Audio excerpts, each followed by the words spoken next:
guys, it's Charles Austin here with Liquid Blue Cabarete in Cabarete, Dominican Republic. And today we're going to talk a little bit about some sort of self-rescuing scenarios. Well, things that could go wrong, which will lead you to essentially having to self-rescue. And I made a video a little while ago about having a punctured wing, which is actually this wing behind me that we're going to be putting into repair. But in any case, I had a scenario where I punctured my wing. A wave took me. I didn't expect it to have that much force, so I took my foil, took the wing, and since I used a leash on my wrist, a leash on my waist, it brought everything together and then sort of made a bit of had a little bit of a blender situation, and essentially my wing ripped. So in a scenario where things go wrong or things go bad, a lot of people sometimes freak out and they're not sort of ready to do something, right? They sort of just freeze at that moment. And it's always good to be not living in paranoia, but thinking in sometimes worst case scenarios.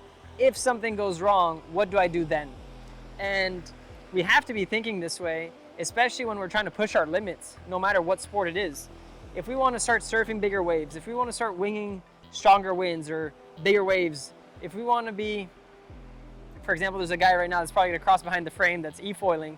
If we want to go e-foiling, what are the things that can happen? Sure, we have a lot of happiness, but what are some of the things that can happen that are bad or wrong, and what are we going to do in those moments?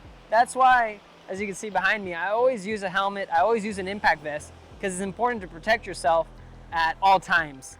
And some people would even go to the extent like, hey Charles, you should be wearing a full neoprene to really protect every part of your body as much as possible, wear some shoes.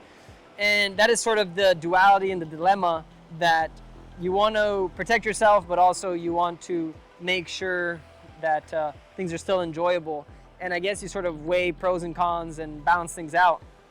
And for me, using a long sleeve shirt with an impact vest and a helmet for wing foiling is already perfect. But in any case, so if things go wrong, so I already covered right now, my wing got punctured, I have a hole in it. We can add some B-roll about that. But essentially, right down here, I punctured the wing, there's a hole in it. And it's a small puncture. There's some people that have larger rips that can go all the way down. What do you do in that situation? Well, there's only one thing you could really try to do, which is riding back in. If you rip your wing, whether it's a small rip or a bigger rip, you can try to ride that back into shore so that at least you're back to shore and then you go repair it. Now, if for some reason I puncture my leading edge and then my bladder's coming out, well then in that situation I got to analyze, if my bladder is going to pop, do I risk it popping, or do I deflate the wing, wrap up the wing while I'm in the water, put it under my chest, and then paddle my way back in? What is the best course? So in that moment, that's sort of a case-to-case basis. Now if the leading edge is ripped open a little bit and I see the bladder coming out a little bit, maybe I can get away with riding that without a problem. But if it's something that I see is getting worse and worse, maybe I got to consider deflating the wing and then packing it up as best as I can in the water, using either my leash, my waist leash, or the wrist leash itself to wrap it up and essentially have it in an easy way to carry to make it back to shore. Now, that's about the wing. And of course, the last one, if you lose your wing completely, the whole wrist leash goes off, you're going to lead up to the next option, which is paddling. And that's what I wanted to get to. If anything ever goes wrong, like my foil breaks, which I had a foil break a while ago where it started cracking and I felt a lot of turbulence under. And basically, I was trying to look as I was riding because I didn't want to stop, but I was trying to see if there was seaweed, a bag, something that got wrapped around the foil that was causing all this drag. And I knew something was off, so instead of trying to figure it out in the ocean, I was like, let me get back to shore because I'm still riding. Let me get back to shore and then try to figure out what's the problem. And in this case, it was the foil that was slightly or sufficiently damaged to create a strong turbulence that I knew something was just not right. So that's that with sort of the foil. I'm sorry for turning my back to you. So if for some reason I'm just gonna undo this. So if for some reason my front wing gets damaged and I feel the turbulence, what I could do, going back to it, I'll just ride back to shore. Now, if I lose my entire foil plane, or God forbid, my whole bottom half, my mast, plus my foil plane, then my only option is going to be to swim in. Depending on the spot, I might try to go looking for it. There are some front wings that will float, but usually when it's attached to a mast, it's sort of game over. It's going to probably sink. Here, if you know roughly where you lost it, maybe you could find some local fishermen, find some guys from the scuba diving. If it's not too deep, maybe they can go find it and fetch it for you. But the most important part, if anything ever does go wrong, is, all right, where did it go wrong? So you can remember the location of your foil, plus or minus, and then let me swim my way back in. But the most important part, whenever something goes wrong, is to make it back to shore, make it back to land, right? You want to get back to safety in an environment that you can control. So if you ever lose your mast, you ever lose your foil, then it's sort of, you're left with the option of just swimming back to shore. And to go a little step further with sort of self-rescuing, depending on the board you're riding, if you're riding a smaller board, then it's going to be, depending on how far out you are, you're going to have a bit of a swim in for you. If you're using a larger board, the paddle back is actually not that bad and it's pretty easy. What you want to make sure is that you're comfortable. In off-wind conditions, you're probably going to have to pack up your wing and then paddle your way back into shore. But if you're in side-on or onshore winds, you're eventually going to get blown back to shore. So I showed a technique that you could essentially grab the back handle of your wing, and we might include another video of this, but essentially if you grab this back handle, you can see that the wind comes in to the wing and is applying a pressure that's pushing me downwind. So I can use this technique to go down into the wind. And let me just flip this around into the wind. So if I just pull on this back handle, the wind will automatically sort of fill up the wing and then bring me downwind.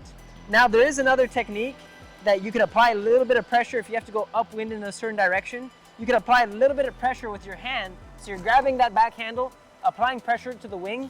One side is sort of lifting out of the water, and then that's gonna make it so that you can sort of drag yourself into one way or another while you're on the water. And that is one of the techniques that you could use your wing to sort of help self-rescue you on the way back. But I've tried out, one time I went out without a leash, my board was going downwind, no one was able to help me out.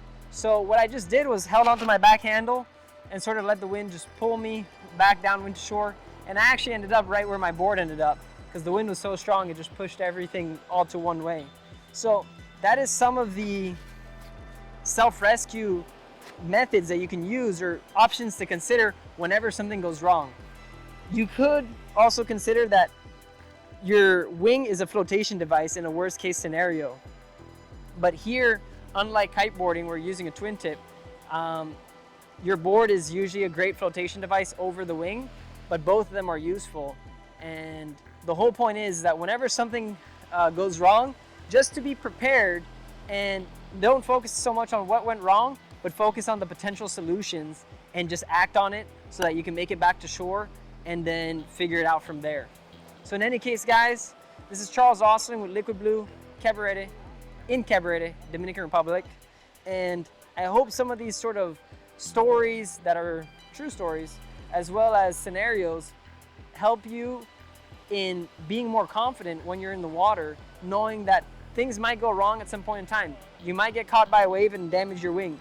You might have not mounted your foil properly and it breaks, or it might just break on its own from use. Something might happen while you're out there in any sport, and the whole thing is that it is what it is. You know, things will happen while you're riding. So just focus on the solution more than the problem, and you're usually gonna be okay. Use common sense, use logic, and especially in offshore conditions, you wanna be careful. If there's a rescue system where you live, make sure you're signed up to it, make sure people know you're always out. That's also one great thing that I should have maybe mentioned in the beginning, but having a buddy system is always great for any sport. If you're going out there, it's great to be out there with friends or a friend that you guys keep an eye out for each other. And also it could be someone from shore, or it could be someone that's on the water. And that's pretty much one of those tips. There's some people that go out there with a cell phone. I'm not a big fan of having my phone on me at all moments, but I know people that go out there with a cell phone, and you easily have a cell phone connection while you're out there, and you can sort of call in for help if a really bad scenario would happen. Maybe I would consider that on more extreme situations and spots, but generally speaking, either knowing how to self-rescue yourself or having a friend out there to help you rescue, then that's gonna be great. And then there's some other things with like the Garmin's, like some satellite phones and whatnot that you could use, but it's not really needed. As long as you know the basic techniques of how to self-rescue yourself. And also ideally is that you're to a level where you're gonna be able to help others. So if you ever see anyone in need, always stop and ask, hey guys, do you need any help? Or hey, do you need any help? So that you can sort of have a buddy to someone that might not have a buddy out there. And in any case, the last lesson is that I heard this on a podcast. I believe it was with Zane Schweizer from Starboard, and it's when in doubt, don't go out. So if you're ever in doubt of the conditions because they're so extreme, don't go out there to put yourself in harm's way, and just it's better to be safe than sorry. So with that being said, guys, I'm gonna leave you with a view of the sunset in Cabarete Bay, and that's it. Remember to like, subscribe to the channel, share the video if you know someone that could benefit from it, and have a great day, guys. Enjoy the view.